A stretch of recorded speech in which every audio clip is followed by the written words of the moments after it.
Newton's laws of motion में अभी तक हमने जो क्वेश्चंस किया उसमें फोर्स या तो कांस्टेंट था, और अगर फोर्स वेरी भी कर रहा था तो उसका एक डेफिनाइट इक्वेशन था। क्या ऐसा संभव हमेशा हो सकता है? एक एग्जांपल लेते हैं। एक बॉल मान लेते हैं, एक वॉल को हिट कर रहा है, बॉल जो है वॉल को हिट कर रहा है और हिट करने के बाद रिबाउंड करता है विथ स्पीड भी।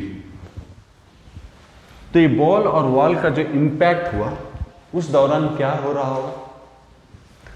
बॉल का जो सरफेस में मॉलिक्यूल्स हैं इसमें चार्जेस होंगे जो कि मोशन में, उसी तरह वॉल का सरफेस में जो मॉलिक्यूल्स है उसमें भी चार्जेस है जो कि मोशन। तो इन चार्जेस के बीच में इलेक्ट्रोमैग्नेटिक फोर्स एक्ट करता है। क्या हम इस फोर्स को निकाल सकते हैं? तो वॉल का जो सरफेस और बॉल का जो सरफेस में मॉलिक्यूल्स है उनका नंबर लार्ज है, यानी कि चार्ज जो पार्टिकल्स जो है बहुत ही लार्ज एक, और ये मोशन में है। इसलिए जो फोर्स इंपैक्ट के दौरान एक्ट करता होगा वो बहुत ही कॉम्प्लिकेटेड मैनर में वेरी करता होगा, और ये फोर्स हम नहीं निकाल सकते। दो वजह है। पहला वजह, इनका नंबर बहुत ज़्यादा है और मोशन में है। दूसरा वजह, और ये जो इम्पैक्ट होता है ये बहुत कम समय के लिए होता है, हिट किया और वापस आ गया। So large number of moving charges interacted for a very short time and then separated. So ये दो वजह से हम एग्जैक्ट इक्वेशन जो है ड्यूरिंग इम्पैक्ट फोर्स का नहीं निकाल सकते। लेकिन हम एक काम कर सकते हैं कि ओवरऑल ये जो इंटरेक्शन हुआ, जो फोर्सेस एक्ट किया, ओवरऑल इस फोर्सेस का इफेक्ट क्या हुआ, इसके ऊपर क्या हुआ, उसके ऊपर क्या हुआ, ये तो हम डिस्कस कर सकते हैं। तो इसको हम जो टर्म यूज करते हैं ये है इंपल्स, फोर्स का overall effect during impact. Symbol जो है जे यूज करते हैं, impulse J, that is F D T. Force का ओवरऑल इंपैक्ट हम इफेक्ट देखना चाहते हैं। तो हिट किया वापस आया। सो अगर मास कांस्टेंट है तो ये जो है चेंज इन मोमेंटम होता है।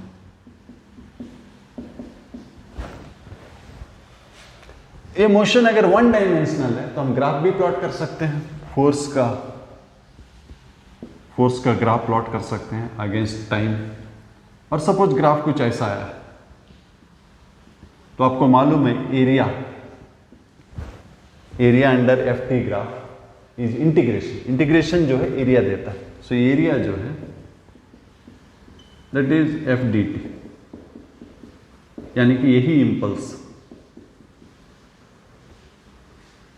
ये ग्राफ हम तभी प्लॉट कर सकते हैं जब ये वन डायमेंशनल है। तो फोर्स टाइम ग्राफ में जो एरिया आता है, एरिया अंडर द कर्व, वो है इंपल्स, और अगर मास कांस्टेंट है तो वही है चेंज इन मोमेंटम, राइट। तो बेसिकली इंपल्स जब भी कहा जाता है तो हमारे माइंड में ये स्ट्राइक करना चाहिए कि large force acted during interaction for a very short time and we are interested in finding overall impact, right. So आज का दो क्वेश्चन हम कर सकते हैं। एक तो इंपल्स जाके मास अगर कांस्टेंट है, चेंज इन मोमेंटम, और सेकंड फोर्स हर पॉइंट पे तो नहीं निकाल सकते हैं। माइक्रोस्कोपिक जो है, स्कोपिक व्यू नहीं ले सकते हैं कि जो फोर्स का जो इक्वेशन है ये हम नहीं निकाल सकते, लेकिन overall macroscopic, overall average force क्या था वो हम निकाल सकते हैं। अगर मास कांस्टेंट है तो एवरेज फोर्स हो जाएगा change in momentum by time of impact. तो आज इस दो क्वेश्चंस को हम करते हैं, इंपल्स और एवरेज फोर्स, राइट। तो क्वेश्चन लेते हैं। पहला क्वेश्चन इसी पर ले लेते हैं। एक बॉल जो है वॉल को हिट किया, बॉल को हिट किया और रिबाउंड किया, इसी पे ले लेते हैं। सो बॉल का मास मान लेते हैं 20 ग्राम है, इनिशियल वेलोसिटी मान लेते हैं 60 है, और हिट किया और रिबाउंड किया मान लेते हैं 40। तो इंपल्स क्या है? इंपल्स ड्यूरिंग इंपैक्ट, ये क्या है? इंपल्स मास कांस्टेंट है, यानी कि इंपल्स जो है चेंज इन मोमेंटम। सो ये वेक्टर इक्वेशन है, तो हम उसको वेक्टर फॉर्म में पहले लिख लेते हैं। राइट साइड को पॉजिटिव एक्स एक्सिस ले लेते हैं, so left side negative x axis हो जाएगा। मास 20 ग्राम है, केजी में चेंज कर लेते हैं। वेलोसिटी -40 आई कैप -60 आई कैप, ये 100 हो गया इंटू 10,000 हो गया, सो -2 आई कैप हो गया। इम्पल्स फोर्स इंटू टाइम यानी न्यूटन सेकेंड, राइट। या फिर आप केजी में भी लिख सकते हैं, मास जो है केजी, वेलोसिटी मीटर पर सेकेंड, ऐसा भी लिख सकते हैं। सो जैसे कि हमने देखा, large number of charge particle which are in motion interacted with the charge particle here which are also in motion. So इसलिए एग्जैक्ट फॉर्म नहीं निकाल सकते, लेकिन एवरेज निकाल सकते हैं, एवरेज फोर्स हम निकाल सकते हैं। मान लेते हैं कि जो इम्पैक्ट है, इम्पैक्ट लास्ट किया 0.01 सेकेंड, तो इस दौरान, इस इम्पैक्ट के दौरान एवरेज फोर्स क्या है?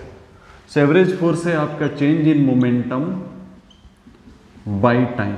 चेंज इन मोमेंटम ऑलरेडी हम निकाल चुके हैं, बाय टाइम, टाइम कितना 0.01 सेकेंड। सो ये हो गया -200 न्यूटन।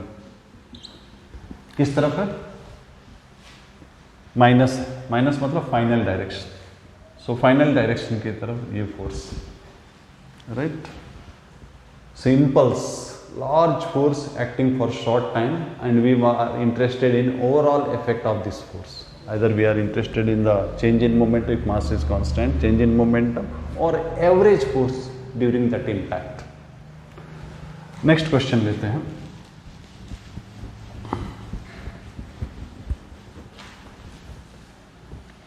आपका मन में एक ख्याल आता होगा कि यहाँ पर आपने ग्रेविटी क्यों नहीं लिया?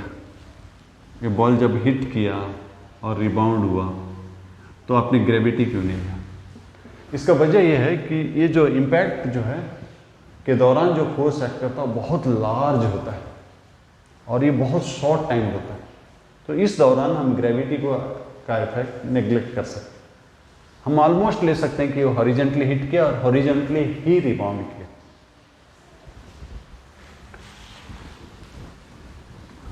नेक्स्ट क्वेश्चन लेते हैं। एक बॉल है मान लेते हैं जिसका मास जो है 50 ग्राम, इसको हमने हाइट 20 मीटर से रिलीज किया, ये हिट किया और रिबाउंड हुआ, रिबाउंड हो गया, हिट किया और रिबाउंड हो गया। रिबाउंड कहाँ तक हुआ? 5 मीटर तक। तो हमें निकालना है इम्पल्स ड्यूरिंग इम्पैक्ट। तो जो इनिशियल वेलोसिटी में हिट किया वो पहले निकाल लेते हैं। वेलोसिटी है √2gh 210 × 20, वेलोसिटी निकला 20, नीचे की ओर है। अगर वेक्टर सिंबल में दूं तो दूंगा नीचे की ओर है -20j कैप। ऊपर की ओर गया v2 √2gh 2gh5, ये निकल गया 10 और ये ऊपर की ओर है, तो ये वेलोसिटी हो गया आपका 10j कैप। सिंपल्स जो है change in momentum, final mass constant है, फाइनल माइनस इनिशियल, मास 50 ग्राम है, उसको केजी में चेंज कर दीजिए। फाइनल आपका 10 है, माइनस माइनस प्लस हो जाएगा 20, सो 20 + 10 30, 30 × 15 1500, सो ये आपका 1.5J। यूनिट क्या है? फोर्स टाइम, ए इम्पल्स। और टाइम अगर दिया हुआ है, टाइम ऑफ इम्पैक्ट मान लेते हैं 0.002 सेकेंड, तो एवरेज फोर्स हो जाएगा, average force change in momentum by time. So change in momentum already हम निकाल चुके हैं, 1.5 बाय टाइम 0.002, राइट। सो ये आपका हो जाएगा, आप पहले डेसिमल हटा लीजिए, 1.5 3 प्लेस हटाइए बाई 2, सो ये आपका 750 न्यूटन हो जाएगा एवरेज फोर्स। डायरेक्शन किस तरफ होगा? पॉजिटिव, ऊपर की तरफ, ऊपर की तरफ, राइट। नेक्स्ट क्वेश्चन लेते हैं।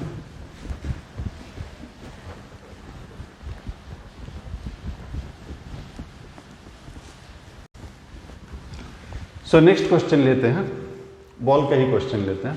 पिछले बार बॉल हिट किया और रिबाउंड किया, राइट, एक बार जमीन पर, एक बार वर्टिकल वॉल पर। इस बार बॉल मान लेते हैं कि एंगल पर हिट किया, ऐसा हिट किया और ऐसा निकल गया, हॉरिजॉन्टली जा रहा है, ऐसा हिट किया और ऐसा निकल गया। सो हॉरिजॉन्टली बॉल जा रहा है, ऐसा हिट किया, से एंगल थीटा पे हिट किया और एंगल थीटा में ही दूसरी तरफ निकल गया। मान लेते हैं स्पीड सेम है, शुरू में भी स्पीड v था, बाद में भी स्पीड v है। इलास्टिक कोलिजन में ऐसा होता है, स्पीड सेम रहता है और एंगल भी सेम रहता है। तो हमें दो क्वेश्चन पूछा गया, इंपल्स और एवरेज फोर्स। सो पहले इंपल्स ले लेते हैं। इंपल्स होता है change in momentum final minus initial.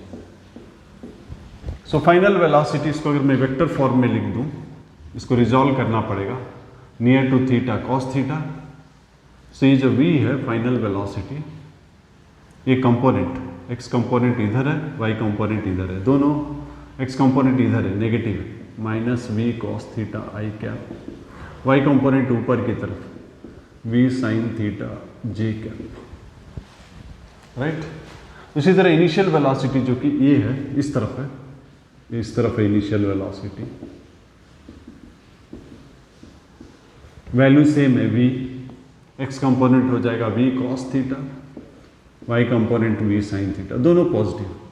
Final velocity का x कंपोनेंट नेगेटिव है, y component positive, but initial का दोनों पॉजिटिव है। सो इनिशियल वेलोसिटी आपका हो गया v cos theta i cap plus v sine theta j cap. तो यहाँ डाल देते हैं इम्पल्स के लिए, mass velocity final velocity minus v cos theta i cap plus v sine theta j cap minus v cos theta i cap minus v sine theta j cap. So sine component cancel हो गया, so impulse हो गया minus 2 mv cos theta i cap, ये cos theta है, ठीक है। So minus मतलब इस डायरेक्शन में, फाइनल इम्पल्स जो है इस तरफ है, फाइनल डायरेक्शन, राइट। और अगर आपको एवरेज फोर्स मांगता तो by time, time of impact आपको डिवाइड करना पड़ता, by time, right.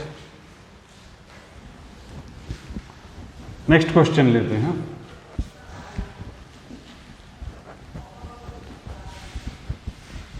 Next question इस तरह से, एक बॉल जो है इक्विलेटरल ट्रायंगल में कांस्टेंट स्पीड में मूव कर रहा है। कैसा मूव कर सकता है? कांस्टेंट स्पीड में मूव कर रहा है। तो इक्विलेटरल ट्रायंगल में मूव कर रहा है, इसका मतलब हर जगह वर्टेक्स में डायरेक्शन चेंज हो रहा है। सो स्पीड का डायरेक्शन चेंज हो रहा है, मतलब वेलोसिटी चेंज हो रहा है, यानी कि वहां कोई फोर्स लगा होगा, राइट। और ये फोर्स अगर शॉर्ट टाइम्ड है तो इसका वैल्यू भी हम निकाल सकते हैं, that is change in momentum. तो क्वेश्चन ये है कि एक बॉल जो है जिसका मास m है, कांस्टेंट स्पीड में एक इक्विलेटरल ट्रायंगल में मूव कर रहा है। So what is the impulse at each vertex? Her vertex में कोई भी एक्सटर्नल फोर्स जो कि शॉर्ट ड्यूरेशन के लिए एक्ट कर रहा है, कितना इंपल्स प्रोवाइड कर रहा है इस बॉल को। तो इनिशियल वेलोसिटी इस तरफ है, इसको मान लेते हैं कि प्लस एक्स एक्सिस, मतलब पॉजिटिव एक्स एक्सिस लेते हैं। तो इनिशियल वेलोसिटी आपका वी आई कैप है और इक्विलेटरल ट्रायंगल है, यानी कि 60 डिग्री है। तो फाइनल वेलोसिटी जो है, स्पीड तो सेम है, x component negative, y component positive. So x component minus v cos 60, y component v sine 60, यानी कि वेलोसिटी, फाइनल वेलोसिटी आपका कितना हो गया? फाइनल वेलोसिटी हो गया cos 60 हाफ होता है और sin 60 कितना होता है? √3/2, √3/2।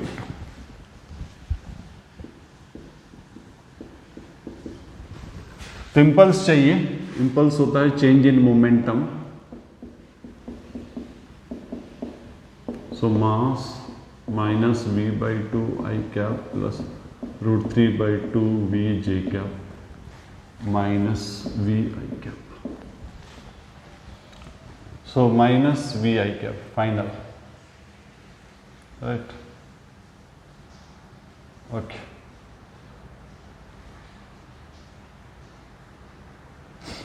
तो इसको सिंप्लीफाई कर लीजिए, आपका -3mv/2 i cap plus √3/2 vj cap.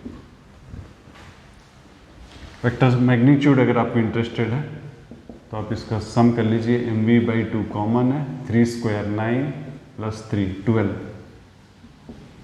12 होने से आपका ये आप 4 × 3 कर सकते हैं। 4 का स्क्वायर रूट कितना होगा 2, 2 कट गया, √3mv। ये आपका impulse, this is the magnitude of impulse at each vertex, ठीक है।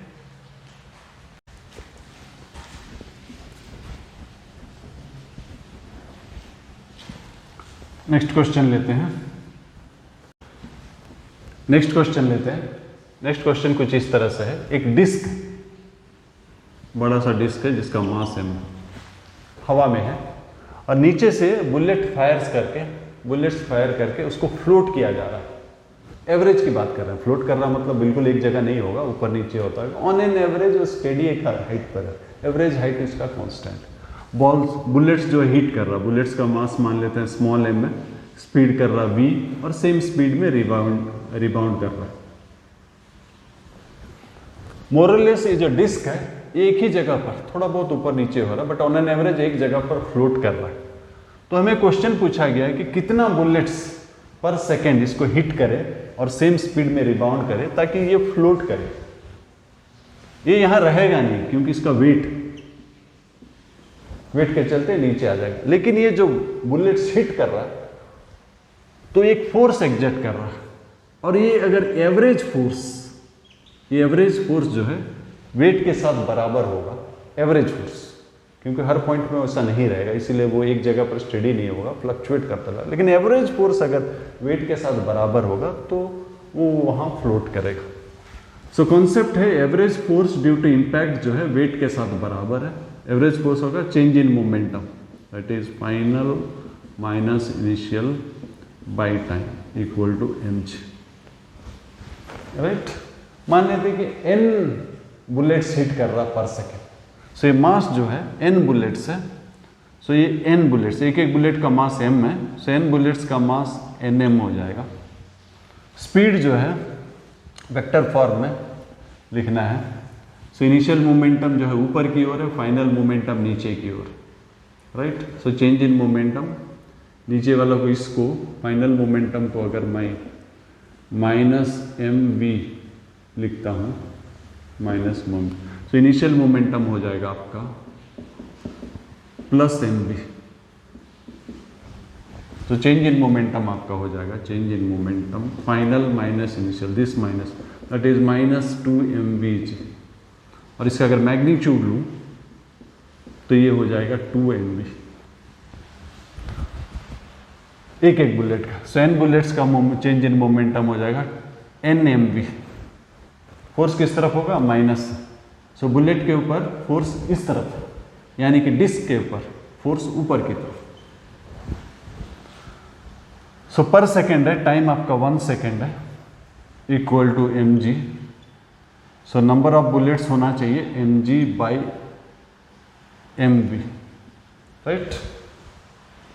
नहीं, राइट नहीं है, ये 2mv है, यहाँ 2 होना चाहिए, 2, यानी कि यहाँ 2 होना चाहिए, 2mv। सो इतना बुलेट्स पर सेकेंड अगर हिट किया डिस्क को तो वो फ्लोट करेगा, इनके चलते जो फोर्स है वो वेट को बैलेंस करेगा, ठीक है। नेक्स्ट क्वेश्चन लेते हैं। नेक्स्ट क्वेश्चन इस तरह से दिया गया है, एक पाइप है जिसका क्रॉस सेक्शन दिया गया है, क्रॉस सेक्शन A है, इसमें से पानी निकल रहा है हॉरिजॉन्टली और एक वॉल को हिट कर रहा है, हिट करके सेम स्पीड में रिबाउंड कर रहा है। तो हमें एवरेज फोर्स मांगा गया, किस पर, किसी पर भी, दोनों के ऊपर फोर्स सेम होगा, खाली डायरेक्शन ऑपोजिट होगा। सो एवरेज फोर्स यानी कि चेंज इन मोमेंटम मांगा गया। सो फाइनल डायरेक्शन इस तरफ है, -vi कैप, इनिशियल उस तरफ है, मास निकालना है, मास कैसा निकालेंगे? ये जो मास जो है कंटिन्यूअसली फ्लो कर रहा है, तो ये जो है समय पर डिपेंड करेगा, जितना ज़्यादा समय लेंगे उतना ज़्यादा मास होगा। सो टाइम हम 1 सेकेंड ले लेते हैं, 1 सेकेंड, 1 सेकेंड में हम कितना मास हिट करते हैं। तो अगर इसका वेलोसिटी v है, 1 सेकेंड में जितना मास यहां से निकलेगा उसका लेंथ जो है v हो जाएगा, क्योंकि वेलोसिटी का डेफिनेशन वही है, displacement in 1 second. So 1 second में ये पूरा मास निकल जाएगा। ये पूरा मास कितना है? मास कितना हो गया? वॉल्यूम। वॉल्यूम हो गया length into cross section, length into cross section हो गया वॉल्यूम इंटू डेंसिटी। ये हो गया मास डिस्चार्ज पर सेकेंड। सो डाल देते हैं, और ये लेंथ कितना है पर सेकेंड अगर लेते हैं तो लेंथ हो गया वेलोसिटी। सो ये हो गया ए वी रो, तो यहां डाल देते हैं ए वी रो। तो ये हो गया -2ab² रो। और खाली इंटरेस्टेड अगर हम मैग्नीट्यूड में हैं तो ये हो गया 2ab² रो। ये फोर्स वॉल के ऊपर उस तरफ, पानी के ऊपर इस तरफ, राइट। तो अगर 1 डायमेंशनल मोशन में हमने डिस्कस किया था, 1 डायमेंशनल मोशन में हमने डिस्कस किया था जो ग्राफ है, एरिया जो है अंडर ग्राफ, फोर्स टाइम का ग्राफ, वो इंपल्स होता है। मान लेते हैं ग्राफ कुछ ऐसा है, ये फोर्स है, मान लेते हैं कि न्यूटन में है 10, अरे टाइम ये 10 सेकेंड, ये 40 सेकेंड, ये 50 सेकेंड। सो टाइम जो है सेकेंड में। 1 डायमेंशनल मोशन है, फोर्स जो है एक्ट किया और इस तरह से वैरी कर रहा है। मास जो है जिस पार्टिकल को हम ले रहे हैं उसका मास मान लेते हैं 4 kg है, और इनिशियल वेलोसिटी मान लेते हैं से 8 मीटर पर सेकेंड। जिस डायरेक्शन में इनिशियल वेलोसिटी था उसी डायरेक्शन में फोर्स एक्ट किया, so that motion is always 1 dimension. तो हमें पूछा गया कि इस जो फोर्स का जो इंपल्स है इसके चलते फाइनल वेलोसिटी क्या होगा। तो इंपल्स यानी कि एरिया निकालना पड़ेगा। एरिया इंपल्स जो है, एरिया क्या होगा? ये ट्रापीजियम है, half sum of parallel side, lower side 50 है, अपर साइड ये है यानी कि 40 - 10 30, half sum of parallel sides into distance between them 10। ये इंपल्स जो कि चेंज इन मोमेंटम होता है, change in momentum mv - 1 dimensional है, सेम डायरेक्शन है, इसलिए वेक्टर नोटेशन देने का कोई जरूरत नहीं। सो ये 80 हो गया, 80 × 10, 800/2, 400। मास कितना दिया गया? 4। फाइनल वेलोसिटी निकालना है, इनिशियल वेलोसिटी 8। सो ये 100 हो गया, सो v हो गया 100 + 8, 108 मीटर पर सेकेंड, राइट। एक और क्वेश्चन लेते हैं।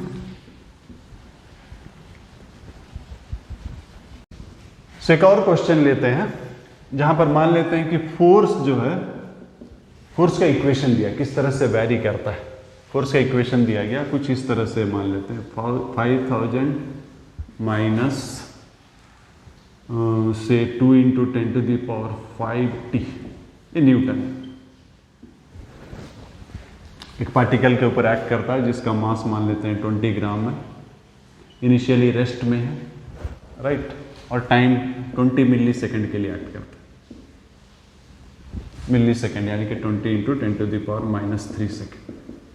तो हमें पूछा गया है कि फाइनल स्पीड क्या होगा। ये जो फोर्स इस तरह से वैरी किया इस टाइम के लिए इस पार्टिकल के ऊपर, तो फाइनल स्पीड क्या है। इंपल्स ले लेते हैं, इंपल्स होता है f dt का integration, this is change in momentum. 1 dimensional है, वेक्टर नोटेशन नहीं दे रहा। सो इसका इंटीग्रेशन हो जाएगा t, और इसका इंटीग्रेशन t का इंटीग्रेशन हो जाएगा t²/2, मास इंटू वेलोसिटी, मास दिया गया 20 ग्राम 1000 वेलोसिटी। इंटीग्रेशन का लिमिट्स क्या है? इनिशियल टाइम 0, फाइनल टाइम 20 मिली सेकेंड -3।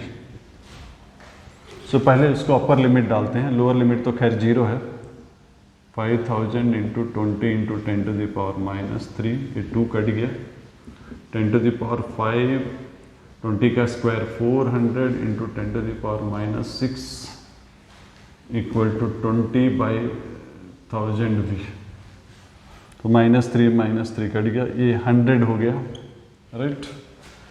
ये 5 एक 6 चला जाएगा, 40, ये आपका 5 हो जाएगा, 20 इंटू 5 50 हो जाएगा, V/50।